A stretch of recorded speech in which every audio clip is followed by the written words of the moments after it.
Hello student, स्वागत है आपका इस यूट्यूब चैनल में जो बनाया गया है आपको क्लास 12 की अकाउंटेंसी को समझाने के लिए।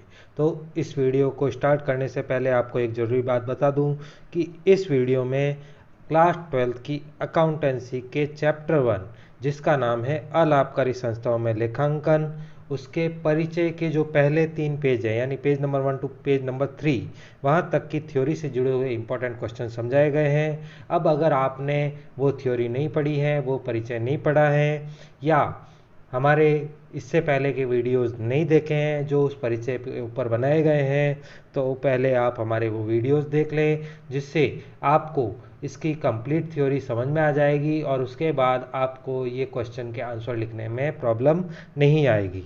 तो अगर आप हमारे वो वीडियो नहीं देख पाए हैं तो उसका लिंक आपको डिस्क्रिप्शन में दिया गया है, वहाँ से आप उन वीडियोस को देख लें। और अब अगर आप इन नोट्स को लिखना चाहते हैं तो नोट्स को लिखने के लिए आपको वीडियो को बार बार रोकने की ज़रूरत नहीं है। सीधा सा बता दूं, इसके नोट्स आपको मेरे टेलीग्राम चैनल पे मिल जाएंगे, उसका लिंक भी आपको डिस्क्रिप्शन में दे दिया गया है, जहां से आप हमारा वो चैनल देख के वहां से ये वीडियो के नोट्स ले सकते हैं। इसके अलावा अगर आपको फ्यूचर में भी ऐसे ही नोट्स चाहिए तो आप हमारे उस टेलीग्राम चैनल को ज्वाइन भी कर सकते हैं। तो ये तो थी इम्पोर्टेंट बात जो आपको बतानी ज़रूरी थी। इसके बाद अभी शुरू करते हैं हम हमारा वीडियो। तो इस वीडियो में शुरुआत में आपको बताया गया है पहला क्वेश्चन, अलाभकारी संस्थाओं के कोई 7 उदाहरण बताओ। यानी ऐसे कौन कौन सी संस्थाएं हमारे समाज में हैं जो अलाभकारी संस्थाओं के रूप में कार्य करती है, कोई 7 नाम बताओ। तो इनके 7 नाम आपको यहाँ दिख ही गए हैं। पहला खेल क्लब, दूसरा धार्मिक संस्थान, तीसरा दानार्थ संस्थान, चौथा अस्पताल, पांचवा विद्यालय, छठा सेवार्थ संस्थान और सातवां कला संस्कृति खेल और धर्म को प्रोत्साहित करने वाली संस्थाएं। अब ये संस्थाएं ऐसी होती है जिनका मेन उद्देश्य लाभ कमाना नहीं होता है, तो इसीलिए इन्हें अलाभकारी संस्थाएं कहते हैं। हमारा दूसरा क्वेश्चन, अलाभकारी संस्थाओं की परिभाषा बताओ। तो दूसरे क्वेश्चन में हमसे पूछा गया है कि अलाभकारी संस्थाएं कहते किससे हैं, इसे बताओ। तो इसका उत्तर बताया गया है, अलाभकारी संस्थाओं का तात्पर्य उन संस्थाओं से है जिन्हें समाज के विशिष्ट समूह या सामान्य जनता को सेवाएं प्रदान करने उपलब्ध कराने के उद्देश्य से बनाया गया है। तो अलाभकारी संस्थाओं में सीधी सी बात है, ऐसी संस्थाएं जो समाज में किसी स्पेशल ग्रुप या पूरी पब्लिक को अपनी सेवाएं प्रदान करने के उद्देश्य से कार्य करती है, बनाई जाती हैं। जैसे एक खेल क्लब है तो उसका उद्देश्य खेल से जुड़े हुए उनके जो सदस्य हैं उन्हें खेल सामग्री या खेल के लिए सुविधा मुहैया कराना होता है। उसी तरह से एक हॉस्पिटल है तो हॉस्पिटल मरीजों के इलाज के लिए बनाया जाता है, और अगर वो चैरिटेबल हॉस्पिटल है तो वहाँ आपको मुफ्त में इलाज मिलेगा, चाहे आप किसी भी धर्म के हो, किसी भी जाति के हो, आपका वहाँ इलाज किया जाएगा। तो इस तरह से ये समूह या संस्थान या तो किसी विशिष्ट समूह जैसे खेल समूह को प्रोत्साहित करने के लिए बनाए जाते हैं या संपूर्ण समाज की सभी पूरी जनता की भलाई के लिए यह कार्य करते हैं। ये संस्थाएं मुख्यतः शिक्षा, स्वास्थ्य, कला, खेल को जन सामान्य तक पहुंचाने के उद्देश्य से कार्य करती हैं। तो आगे इनका उद्देश्य बताया गया है कि ये जो संस्थाएं होती है अलाभकारी संस्थाएं, वो मुख्यतः शिक्षा, स्वास्थ्य, कला, खेल, धर्म को प्रोत्साहित करने के लिए जन सामान्य तक उन्हें पहुंचाने के लिए कार्य करती हैं। अर्थात यह सामान्य व्यावसायिक संस्थाओं की भांति लाभ कमाने के उद्देश्य से कार्य नहीं करती, अपितु संस्थाएं बिना जाति, धर्म, रंग का भेद किए समाज को सुविधा उपलब्ध कराने के उद्देश्य से कार्य करती हैं। तो आगे इनका मेन पर्पस बता दिया गया है कि ये बिना जाति, धर्म और रंग का भेदभाव किए सभी को लाभ पहुंचाने, सभी की सेवा करने के उद्देश्य से कार्य करती है। ये हो गया हमारे अलाभकारी संस्थाओं की परिभाषा। इसके बाद हम बात करते हैं क्वेश्चन नंबर 3 के बारे में। क्वेश्चन नंबर 3 है, अलाभकारी संस्थाएं कैसे कार्य करती हैं, यानी अलाभकारी संस्थाओं में कोई कार्य कैसे होता है, कैसे अलाभकारी संस्थाओं का संचालन होता है, उससे जुड़ा हुआ ये आंसर है। इसके आंसर में आपको बताया गया है, अलाभकारी संस्थाएं सामान्यतः सेवार्थ संस्थान समिति के रूप में स्थापित की जाती हैं जो सदस्यों द्वारा संचालित की जाती है। तो अलाभकारी संस्थाओं की स्थापना एक कमिटी यानी समिति के रूप में या चैरिटेबल ट्रस्ट या इंस्टीट्यूट के रूप में होती है। अब स्थापित करने के बाद इनके जो सदस्य होते हैं वही इनका संचालन करते हैं। इनके कार्यों का संचालन सदस्यों द्वारा चुनी गई समिति द्वारा किया जाता है। अब सदस्य इनका संचालन कैसे करते हैं, तो इसके बाद इन्होंने बताया है कि सदस्य अपने में से ही चुनाव के द्वारा कि कुछ सदस्यों को एक मेंबर्स के रूप में, कमेटी मेंबर्स के रूप में चुनते हैं, जिससे एक कमेटी बनाई जाती है जो इन संस्थाओं का संचालन करती हैं। ये संस्थाएं किसी भी व्यावसायिक क्रिया का संचालन नहीं करते हैं, यानी इन संस्थाओं में कोई भी व्यापारिक क्रिया नहीं की जाती है, ना कोई उत्पादन किया जाता है, ना कोई माल खरीद के बेचने का कार्य किया जाता है।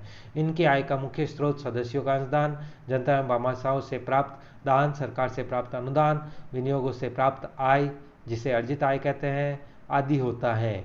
तो आगे इनका बताया है कि इनकी इनकम मेनली कहाँ से आती है। तो इनकी इनकम एक तो इनके सदस्य जो चंदा देते हैं वहाँ से आती है, दूसरा जनरल पब्लिक या भामाशाह जो भी इनको डोनेशन देते हैं उनसे इन्हें पैसे प्राप्त होते हैं, गवर्नमेंट से इनको सहायता मिलती है, और कुछ पैसे इनके पास पड़े होते हैं, इनके पास बच जाते हैं जो ये इन्वेस्ट करके अपनी इनकम अर्न करते हैं। इस इनकम को मुख्यतः व्ययों को चुकाने में प्रयोग किया जाता है तथा शेष को पूंजी संचय में हस्तांतरित कर दिया जाता है, जिस पर सदस्यों का कोई अधिकार नहीं होता है। लास्ट में इन्होंने बताया है कि इनकी जो इनकम होती है उन्हीं से इनके खर्चों को चुकाया जाता है, और अगर कोई इनकम बच जाती है तो उसे वापस सदस्यों को न लौटाकर पूंजी संचय यानी कैपिटल फंड नाम के अकाउंट में जमा कर दिया जाता है, और इस तरह से इनका संचालन होता है। तो आगे लास्ट में इन्होंने बताया इस प्रकार ये संस्थाएं अपना कार्य करती है। आगे क्वेश्चन नंबर 4 की बात करते हैं। तो क्वेश्चन नंबर 4 में आपसे पूछा गया है कि अलाभकारी संस्थाओं की कोई 5 विशेषताएं बताओ। तो इसमें पहली विशेषता है इनका निर्माण आय अर्जित करने के उद्देश्य से न करके सेवा उपलब्ध कराने के उद्देश्य से किया जाता है, यानी इन्हें बनाने का जो मेन पर्पज़ होता है वो लाभ कमाना नहीं होता है, आय अर्जित करना नहीं होता है, बल्कि लोगों की सेवा करना होता है। दूसरी विशेषता है इनका संचालन सदस्यों द्वारा निर्वाचित समिति द्वारा किया जाता है, यानी इनका जो संचालन होता है, ये जो कार्य करती हैं वो इनके मेंबर्स जो होते हैं उनके द्वारा चुनी गई एक कमेटी के द्वारा किया जाता है। पॉइंट नंबर 3, इनके लेन देन सामान्यतः नगद में होते हैं, यानी इनके जो ट्रांजेक्शन्स होते हैं, इनके जो लेन देन होते हैं वो सारे केस में होते हैं।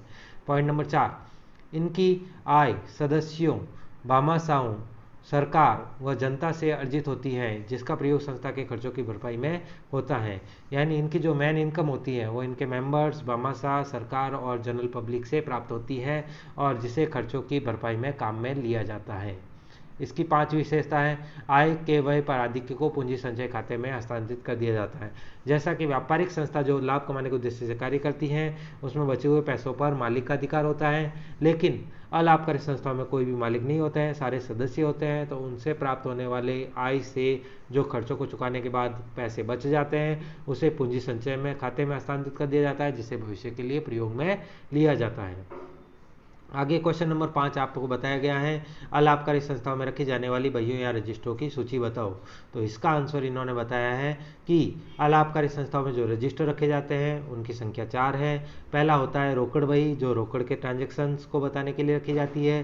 दूसरा स्टॉक रजिस्टर, जो संस्था में पड़े समस्त माल का लेखा रखने के लिए बनाई जाती है। तीसरा समिति सदस्यता रजिस्टर, जो इस संस्थान से जुड़े हुए सभी सदस्यों की सूचना मुहैया कराता है। और चौथा व्यक्तिगत वास्तविक आय एवं व्यय संबंधी खातों की जानकारी के लिए खाता बही, यानी एक लेजर बुक रखी जाती है जिससे सारे सदस्यों या व्यक्तियों जो भी संस्था से जुड़े हुए हैं सारी संपत्तियों, सारे दायित्वों, सारे इनकम और सारे खर्चों की जानकारी देता है। आगे हमारा अगला क्वेश्चन है अलाभकारी संस्थाओं के अंतिम खाते और वित्तीय विवरणों के नाम बताओ। अलाभकारी संस्था में बढ़ने वाले प्रमुख अंतिम खाते या अंतिम विवरण या वित्तीय विवरण जो है उनके नाम है प्राप्ति एवं भुगतान खाता, जिसे इंग्लिश में रिसीव्ड एंड पेमेंट अकाउंट भी कहते हैं। इनकम एंड एक्सपेंडिचर अकाउंट, जिसे हिंदी में आय व्यय खाता भी कहते हैं। और तीसरा तुलन पत्र, चिट्ठा या स्थिति विवरण, जिसे बैलेंस शीट के नाम से भी जाना जाता है।